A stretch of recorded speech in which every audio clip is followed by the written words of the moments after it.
Ladies and gentlemen, we are back with our Ultimate Team Career Mode series here, playing off of the last episode. If you guys do want to go check the last episode out, if you don't know the rules to the series, basically we're combining both Ultimate Team and Career Mode into one super series, just making it a little bit more interesting. In the last episode, we managed to win the tournament, which every time you win a tournament you unlock a draft token in Ultimate Team. So we moved our way over to Ultimate Team, and now we're looking into the draft. You guys are going to see it's not the best draft ever made. This was during the Halloween players, so I ended up getting Felipe Luis at 86 rated, which is awesome. Looking at the team, we had Ronaldo up front, Dybala up front with him as well. A few Italian players to make up the right side of the team. Ended up getting some pretty good informs into the team as well that we'll end up bringing off the bench. But talking a little bit more about what's going on in this series, if you guys haven't seen the first episode, basically we're taking the exact same team that we have in Ultimate Team, starting with the bronze team, and putting them into the German League 2. With that, like I said, the exact same team, mainly bronze players, a few starting gold players that you get as well, and then performances based on career mode, and then also in Ultimate Team we'll decide what players we are allowed to buy and sell in each transfer window. We are obviously still in a transfer window, so any players that we do win from the packs today are going to be able to go straight into the career mode team as well, which I will show you guys what players we end up getting and putting into the squad. So you guys are going to see we managed to get Hazard, Neymar, and Robben.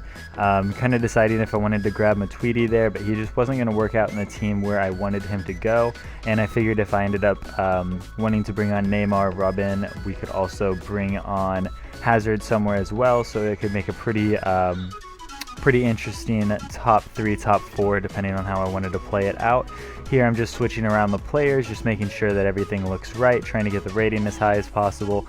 We're not going to be able to get that 100% chemistry, but we do sit pretty at around an 85 rating. So like I said, just wanted to move some players around here, see what we could do. Ended up picking up a manager.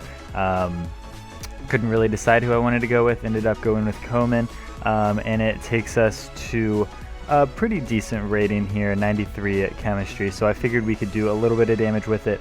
Wasn't feeling too confident with the team though, definitely was looking for a few other players. I think I could have definitely drafted a little bit better here, but just kind of getting into the swing of things, it didn't bother me too much. So after this episode, our next episode, we'll be going back into kind of the career mode, and then basically getting into our normal schedule of episodes.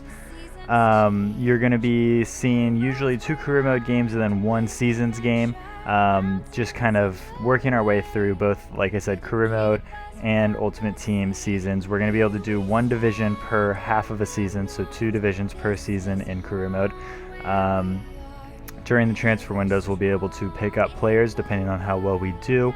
Going into the draft, this is the team that we were coming up against. Having a team of Zlatan and Hazard and Kevin De Bruyne definitely worried me. He managed to draft a full BPL side or EPL side, which was definitely a little worrying for me.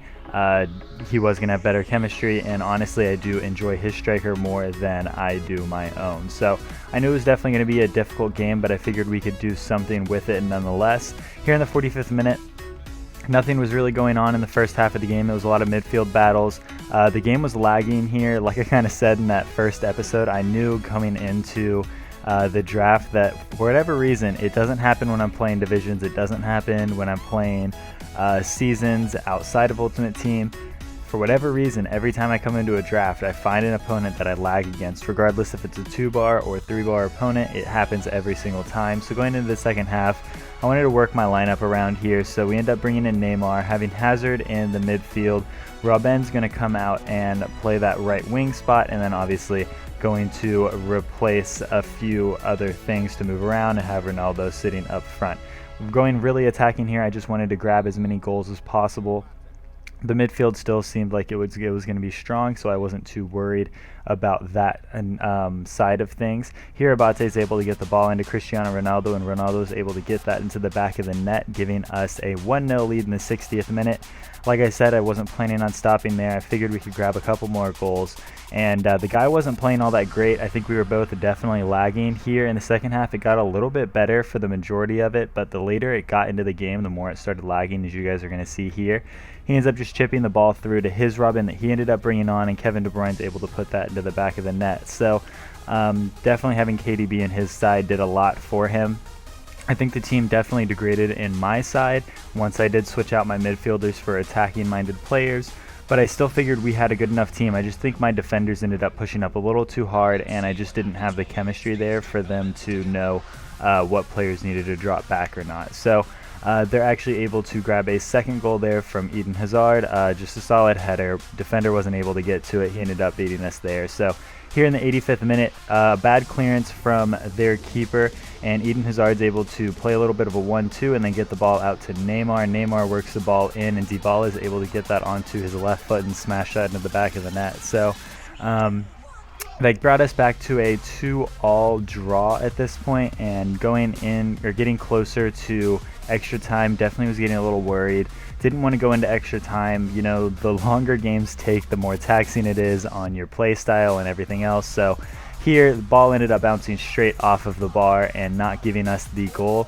They're able to just work the ball out. Zlatan was already getting pretty tired, but he did bring on Williams, who has a fair bit amount of pace. Robben obviously still has pace in himself as well. But all players basically on the pitch were getting exhausted at this point, as you would expect. So going into extra time at a 2-2, I had already used my subs, so it was basically just try to figure out what to do with the players I have on the pitch.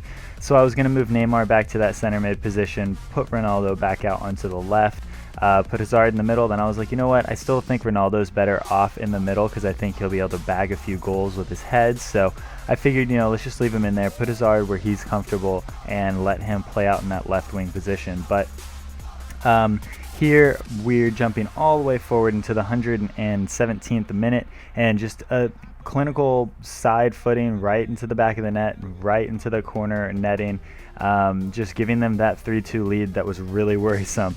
The defense was just getting too tired. The midfield wasn't there to defend properly for us, and it just ended up not working out for us in the defensive side of things. I definitely think I should have kept my team where it was, and maybe only brought on one of the three players that I brought on to start off the second half, but it is what it is. We actually end up losing in the first round of the draft. I can promise you guys it's probably not going to happen again. This is a one-time thing, but just trying to get into the swing of things, ended up getting a little bit of a bad draft. It is what it is. We get 582 coins from the game, and we'll move into the packs here. You guys are going to see we get a premium silver players pack, which is pretty good, a gold pack, and another gold pack. So basically, we're opening all the packs here, and we're just going to focus on the players that we want to bring into the team. Obviously, I could go and get all of these players, all these silvers and golds, put them in the squad, and they're going to make a better team than I have right now, regardless of chemistry. But whenever it comes to the career mode side of things, I need to make sure that the money I'm spending on some of these players is actually worth it. Like in Suya here, would have been pretty solid for me to bring into the team, right? But with his age, it'd probably end up costing me a little too much. I think he just moved to the club that he's at. This silver interested me a little bit, but again, still wasn't really what I wanted. And Outstead, the goalkeeper from the MLS, seemed like the best option in that pack. Here, Phillips ended up popping up in our pack from West Brom. He had just recently moved from QPR, so he was a little less likely of a player that I was actually going to be able to grab in career mode, but also a little bit on the older side as well. That 89 pace would be good for us, but just wasn't too sure on whether or not that's what I wanted to do. So we're going to hop back into the career mode. You guys are going to see the players that I go after. Like I said, I went for Ousted. 31 years old, still has a few years in him probably. Whenever it comes to goalkeepers, you know, they play for a while. The wages aren't bad at all. We're going to offer him 9,000, 20% clean sheet bonus. Just try to wrap this deal up as fast as possible, give him 5 years. And I was trying to think if I wanted to give him the crucial first team player or not. Couldn't really decide whether or not he was going to be the one and only keeper that I wanted to call that, because, you know, we will be getting a better keeper in at some point. Alexic is a center attacking mid. I believe he was a gold whenever we packed him. He may have been a silver, but I can't remember. 25 years old, so he's definitely has a little bit of room to grow, and again, not too bad wages. Seems like a solid pickup for the team. I was looking for a center attacking mid anyways. And then the other player that we're looking at is Matthias, the left wing, 27 years old, has a decent amount of pace, looks like a solid player to bring into the squad. He is going to cost us a little bit more money, but it is what it is. At the end of the day, he's definitely going to help the squad nonetheless. So I'm at this point, I have 4,000 coins in the bag around there, because I did sell off all the players that I got in those packs that I didn't get into the squad. So like Phillips, I think, gave me the majority of those coins because he's a high rated silver with a lot of pace, so I was able to sell him off pretty easily. So these are the other players, like I said, that we are bringing into the team. Just trying to get everything situated, not sure how I want to work everything around. We have a lot of French League players, and that's really probably the direction I want to go. But until we get those players in, these are the players we're looking at. So really the golds are going to be used more so for the career mode aspect of things, except for our silver there at 72 rated Alexic. He'll end up playing in the Ultimate Team squad until we end up getting a Frenchman for that position. But until then, really the golds are only going to be used in the career mode aspect of things, and probably honestly going to get replaced by French players at some point anyways. But until then, we're just looking at the squad that we have. A lot of French players. We want to go in that direction, get more French players into the squad, make it so that our Ultimate Team squad has 100 chemistry, start upgrading players from there, and then start getting more players in that'll help us in the career mode side of things as well. I hope you guys are kind of seeing where I'm going with this series. I think a lot of you are actually pretty excited about how I'm doing this. So if you guys do enjoy, make sure you leave a like, comment, and subscribe to the channel. And until the next one, I will see you guys later.